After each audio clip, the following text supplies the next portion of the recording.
चौथा वर्षत में परमार्थ के कारणे चारे दरिया से आज આપણે સૌ કોઈ આ કીડિયાનો મહોત્સવ નિમિત્તે એકત્રિત થયા છે। સેવા કરવી, સત્કાર્ય કરવું એ માત્ર બોલવાથી પતી જતું નથી। સમયનો ભોગ આપવો પડે છે। તનથી, મનથી, ધનથી, સમયથી બધી રીતે ભોગ આપવો પડે છે। હમણાં જ સાંભળ્યું કે ઘણા લોકો આમાં મજૂરી કરે છે। મજૂરી કરતા પણ અહીંયા જોઈન્ટ થયા છે, તો એના માટે તો ખૂબ ખૂબ ધન્યવાદ આપીએ છીએ કે મજૂરી કરતા લોકો અહીંયા આવે છે, જોઈન્ટ થયેલા છે, પણ પોતાના ખર્ચે આવે છે, તો એ તો વધારે મહત્વ એને આપવાનું છે। બાકી ઘણા લોકો તો ગાડીવાળા હોય, સ્કૂટરવાળા હોય, બધા વાહન દ્વારા આવે, જ્યારે અને પોતાના ખર્ચે આવે એ વધારે મહત્વનું છે। તો માત્ર સેવા કરવી કે સત્કાર્ય કરવું એના માત્ર બોલવાથી પતી જતું નથી। સેવા કરવાની અંદર, સત્કાર્ય કરવાની અંદર તો કેટલું બધું મહાનમાં મહાન લાભો મળે છે। આપણે વિચારવાનું છે કે સેવા કરવી, સત્કાર્ય કરવું એ આપણને લાભ છે। અને સાથે સાથે આ કીડિયારો મહોત્સવ નિમિત્તે જે કોઈ ભેગા થયા છે, હમણાં સાંભળ્યું કે 81 ગ્રુપ ભેગા થયા છે। આ ગ્રુપ આ કીડિયારા મહોત્સવ નિમિત્તની અંદર 81 એટલા ગ્રુપ જોઈન્ટ થયા છે। તો અમને તો ખૂબ ખૂબ આનંદ છે। કોઈ દિવસ આવું જોયું જ નથી, સાંભળ્યું પણ નથી કે કીડિયારો મહોત્સવ એ શું છે, તો કોઈ દિવસ જોયું નથી, જાણ્યું નથી, સાંભળ્યું નથી। એવું આજે આ થાનગઢની પવિત્ર જે અહીંયા બધા ભેગા થયા એમાં આજે અમને પણ આ એક મહાન લાભ મળી ગયો છે।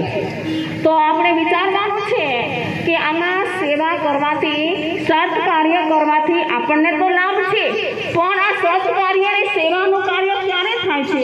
બધાનો સાથ હોય છે, બધાનો સહકાર હોય છે, બધાનો સહયોગ મળે છે, ત્યારે આગળ વધી શકાય છે। કહેવાય છે કે હાથીને મણ અને કીડીને કોણ। એક કોણ જેટલી વસ્તુ પણ જો કીડીને મળી જાય તો એનું એક ભોજન બની જાય છે। આજે આપણે વિચારીએ કે તમારે કોઈને નાત જમાડવી હોય તો નહીં જમાડી શકો, 5-25 મહેમાનને નહીં જમાડી શકો, અને સંગ જમણ પણ નહીં કરી શકો, પણ આ તો સૌ કોઈ કરી શકે છે।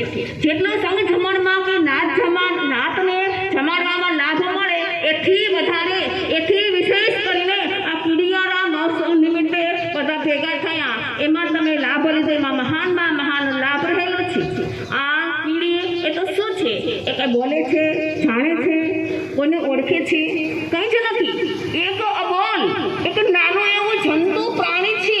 તો આટલી કીડિયારાને તમે કીડિયારું પૂરો તો એની અંદર કેટલી બધી કીડીઓને ભોજન મળી જાય। આ એક કીડીનું ભોજન છે। કીડિયારું પૂરવું એટલે કીડીનું ભોજન છે।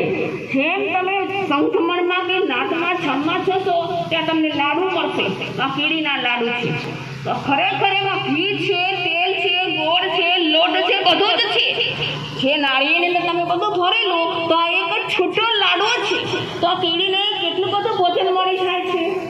તો આ કીડીને ભોજન મળી જાય એમાં આપણે આનંદ લેવાનો છે। આપણે સત્કાર્ય કરવું એ આપણા માટે મહાનમાં મહાન લાભ રહેલો છે। હમણાં જ સાંભળ્યું કે આવતા વર્ષે 51,000 નાળિયેર થવા છે, પરંતુ અહીંયા સંતો, મહંતો, ધીમંતો બિરાજી રહ્યા છે। અને અમારા વડીલ માસતીજી 91 વર્ષની ઉંમરના બિરાજી રહ્યા છે। 91 વર્ષના અમારા વડીલ માસતીજી, અમારા ગુરુને એ ત્યાં રહી અંતરના આશીર્વાદ આપી રહ્યા છે કે 51 નહીં પરંતુ 61,000 કે 65,000 તમારા નાળિયેર થઈ જાય, અને અમારા અંતરના આશીર્વાદ રહેલા છે।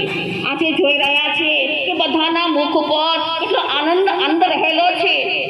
તમારો આનંદ જોઈને અમને પણ આનંદ થાય છે કે આવું કીડિયારું ક્યારેય જોયું નથી, આજે જોવા મળે છે। તો આની અંદર અમને પણ આનંદ છે, અમારું અંતર આનંદથી ઉભરાઈ રહ્યું છે કે કેટલા જીવોને તમે બચાવી રહ્યા છો, કેટલા જીવોની દયા પાડી રહ્યા છો। જીવોની દયા પાડવી, જીવોને સાચવવા, જીવોને બચાવવા એક મહાન ઉત્તમ કાર્ય રહેલું છે। તે આવું સત્કાર્ય બધા કાયમને માટે કરતા રહો। આજે ઘણા બધા ગ્રુપના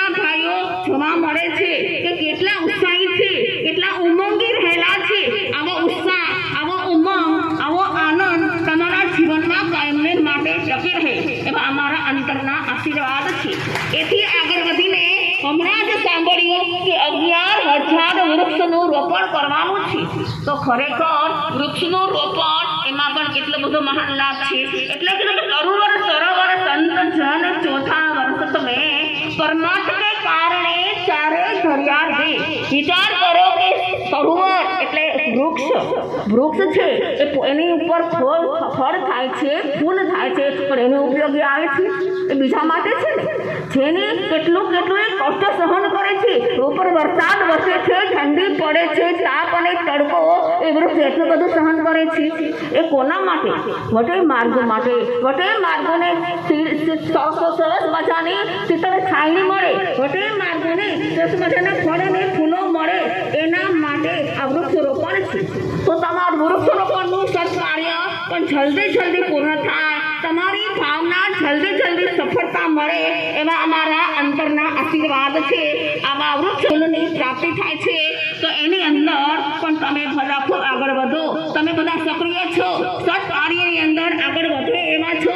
એની અંદર અભિવૃદ્ધિ થાય, સત્કાર્ય કરો, સેવાનું કાર્ય કરો, એની અંદર ખૂબ આગળ વધો એવા અમારા મોટા માસતીના અંતરના આશીર્વાદ છે.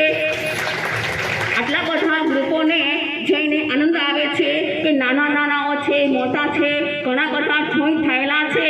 અને ખરેખર આનંદ તો એ છે કે મજૂરી કરતા લોકો અહીંયા જોઈન થયેલા છે, પોતાના ખર્ચે આવે છે. એને વધારે અમે ધન્યવાદ આપીએ છીએ, વધારે એને ગૌરવ અમે આપીએ છીએ. ધન્યવાદ અને પાત્ર રહેલા છે કે એ લોકો પણ આગળ વધે અને એની સત્કાર્યની અંદર એ પોતાના આત્મા વિશે પણ એ પ્રગતિ કરે.